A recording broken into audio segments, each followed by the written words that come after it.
Hello everyone, my name is Rakesh Koti. I'm a director at Organo. One of my portfolios is also head of sustainability for Organo. So when we say any community is a net zero community, what that basically means is if we total all the loads that are consuming energy in the community, that should equal to what we are producing through renewable energy sources. At Antharam, the primary source of energy for us is around 650 kilowatt of solar panels that we've installed, which is exceeding the total amount of energy that the community is consuming. So, when we talk about the loads that are in the community, there are loads that are at the unit level and there are loads that are at the community level. When I say unit level, it means your air conditioning loads, your heating loads for geysers, your lighting loads, your appliances, all of that come under unit loads. At a community level, the biggest loads are again air conditioning and hydropneumatic pumping systems and borewells and motors. They constitute majority of community loads. Along with that, you also have small loads like street lighting, which are also part of the community loads. So, when we talk about net zero, it is not just unit loads that are being offset by solar, but it's also the community loads together in Antharam. So, in Antharam, just like in all our other communities, we have a concept called net metering because solar doesn't work throughout the day. It only works about 4 to 5 hours every day when the sun is at its peak. The rest of the time, there will be solar production, but it exponentially reduces as the day goes by. So, what we do is whenever we have excess power produced from solar within the community, especially during the day from 10 o'clock to let's say about 4 o'clock, the excess amount of power is actually exported to the grid. And the same power can actually be imported back into the community at night when the power requirement is huge, especially the air conditioning loads are pretty high. So, when I talk about grid, that means the main electricity grid. Um, the net metering concept allows us to actually import and export freely with the main government grid and from within the community. So the community has its own microgrid where all the solar panels are connected together. This is actually talking to the main electricity grid and exporting and importing the power as and when required. Net metering is the meter actually measures the net amount of energy that has been imported or exported. So, let's say 100 units is exported and 80 units is imported. Our difference, our net metered energy is 20. So, that's what net metering means. And this is measured by the government every month. Antharam is designed to be a net zero community uh, at an occupation level that we typically consider to be at 60% fully occupied. But for that to happen, it usually takes a couple of years for any community to become fully operational and occupancy to reach 60%. Until 60%, all of the energy that is produced is actually in excess of what is consumed within the community. Once that optimum occupation level is reached, that is when all of our systems are designed to be really net zero from there onwards. But what if the occupation is 80%? Let's say it becomes a primary home for a lot of people. Even then, we have factored in an assumption that not all the loads in the buildings are going to be switched on all the time. There is again a ratio of 60% loads that are switched on at any point of time. But if we consider, or hypothetically, if 100% of the residents are living there full time, what we've done is we've given provision for the community itself to expand its installed solar capacity. We have a lot of parking areas where additional panels can be added. The wiring has been done to make sure that even if it is 80 to 90%, there's still infrastructure level, there are not major changes that will be required. One major change that might be required is probably to have a transformer with a higher capacity, but the community is designed to extend its infrastructure in terms of solar output. Even though the community is designed to expand to 100% capacity, it is actually detrimental to putting all of that right now. The reason is very simple: the more solar that we put, the more power that we produce, which is actually going into the electricity grid, the government grid. It's only credits that we add, but there is no use of that. Number one. Number two, we'll be paying a lot more money as a minimum demand charge to the government because we're installing additional solar. So there is no point in scaling up the system right now, but as and when need arises, it's a very simple thing to actually scale up the system. So there is this charge that is levied on the community once a month by the government. It's called a minimum demand charge. So the reason why this the government levies this fee is because they have built an infrastructure outside the community through which we are importing and exporting a lot of power. Because they have built the infrastructure and they're enabling us to do that, there is a minimum demand charge, minimum amount of money that the community has to pay to the government. So it doesn't matter if we're using 100 units or 10,000 units, this minimum demand charge should be paid monthly by the association to the community. So Antharam is obviously, like I said, it's a net zero community, but why did we not install solar panels on every rooftop, and why did we install it in common areas? So that's a big question a lot of people ask. There is a tremendous advantage when it comes to generating power collectively rather than individually. One immediate example that I can think about is having solar panels on individual rooftops means that, let's say your energy demand is going very high in the summertime, your solar on your rooftop may not be able to support it. Second, the maintenance cost for maintaining these solar panels individually per house is much more expensive than at a community level.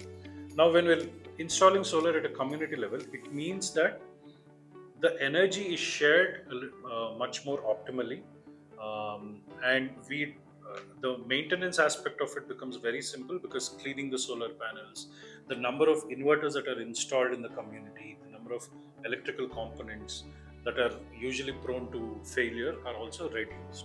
So both in maintenance terms and as well as the efficiency of energy usage pattern, it is very uh, uh, advantageous to actually have these solar panels at a central level than on unit level. So that is the second benefit, and the third benefit is a drastic reduction in your carbon footprint. So 40% of the carbon that we emit as a community is actually through operations, and that too specifically through the energy that we consume. And this, as time progresses, this 40% increases to 50, 60, 70, and within the lifetime of a house of 50 to 60 years, 85 to 90% is just about your energy consumption within the project. Now imagine that 85 to 90% is all renewable and there is no carbon that you're adding into the atmosphere. That is what net zero community does at Antharam. So when we talk about hybrid energy systems, so we've done a few changes from Nandi to Antharam. Nandi was a microgrid where the solar panels were installed on top of each and every rooftop, and they were connected in a microgrid together. So the first source of power there is the solar panels. If there is a power outage, then the solar panels are cut off. If there is prolonged outage more than 30 minutes, the diesel generators are kicked in automatically. When we come to Antharam, we've taken one step forward where we've also added BESS. BESS is Battery Energy Storage System. For Antharam residents, this is a big advantage because the first source of power is solar. The second source of power during power cuts or without power cuts also is going to be BESS. And the third source of power is going to be the electrical grid, and only the fourth source of power is your DGs. So we want to make Antharam into a fossil fuel free community, but we want to be prepared for any type of eventuality. Let's say there's a power outage for 10 hours straight, 6 hours straight, 10 hours straight. We still have to rely on diesel generators, although we don't foresee that problem to ever happen in the community. But still, we want to be prepared. So in Antharam, all the solar panels are actually connected through on-grid inverters, and all the energy product produced is passed through the on-grid inverters, converted to AC, and then distributed. So at any point of time, depending on the amount of solar that is produced, there are different types of energy mixes that happen during the day or peak afternoon. Depending on the load, there is a mix of energy from solar as well as main electricity grid. Uh, and as we are coming towards the evening or in night, the main source of power, because there is no solar production, it is going to be BESS as well as the main electricity grid. When there is a power cut, our main source of power will automatically go to the BESS system. Once the BESS is completely discharged, then the DG kicks in. Even in the diesel generator, we have added components which are called as a synchronizing panel. Based on the amount of load that the community is actually demanding, the DG kicks in on multiple stages. It starts off with 30% DG capacity kicking in based on the load, and as the load is increasing, more and more DG capacity is also kicked in.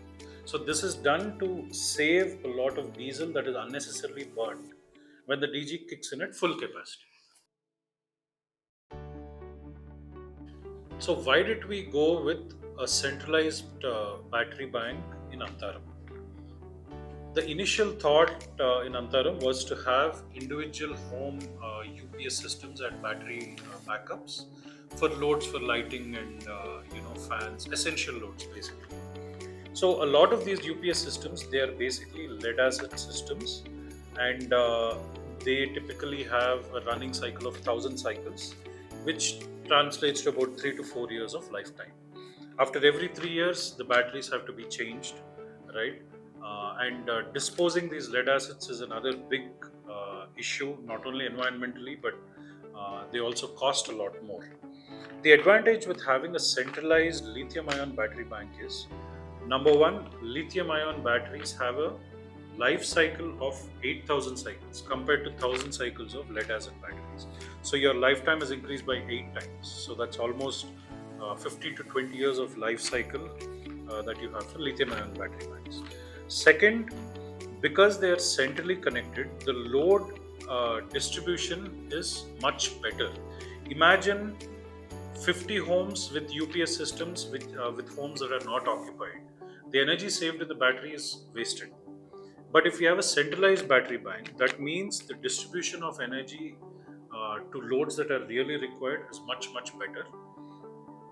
The maintenance becomes much easier. Instead of maintaining 182 lead acid batteries, you have one lithium ion battery bank, which is much, much better and easier to maintain.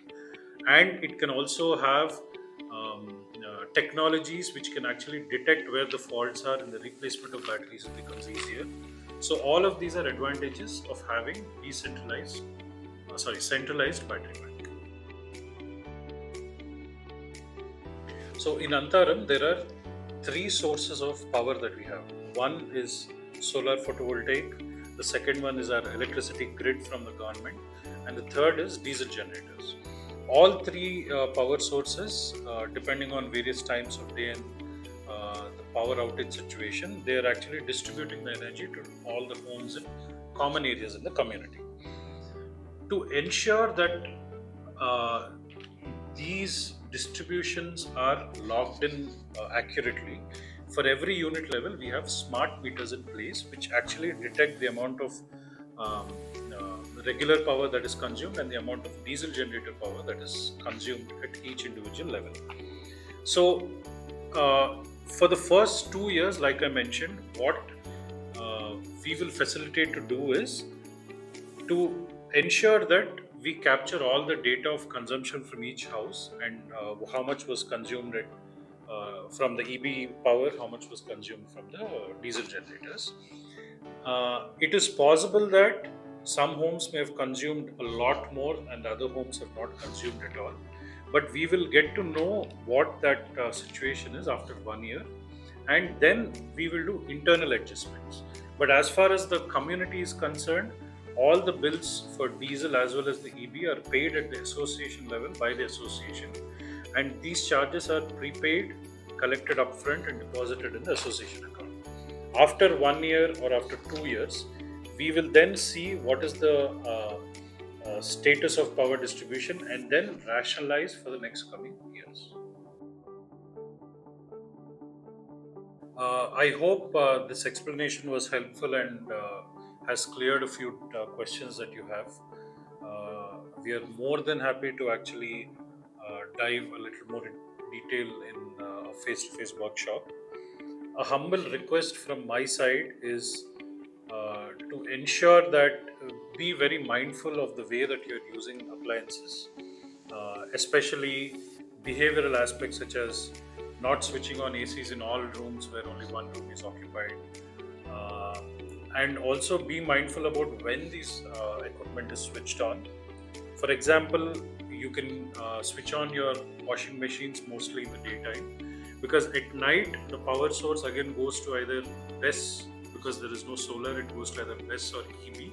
But if it is in the daytime, you're directly using the energy from the solar panel. So, as much as possible, our humble request is whatever loads can be put during the day, please do that, and be very mindful about energy use in the house. Thank you.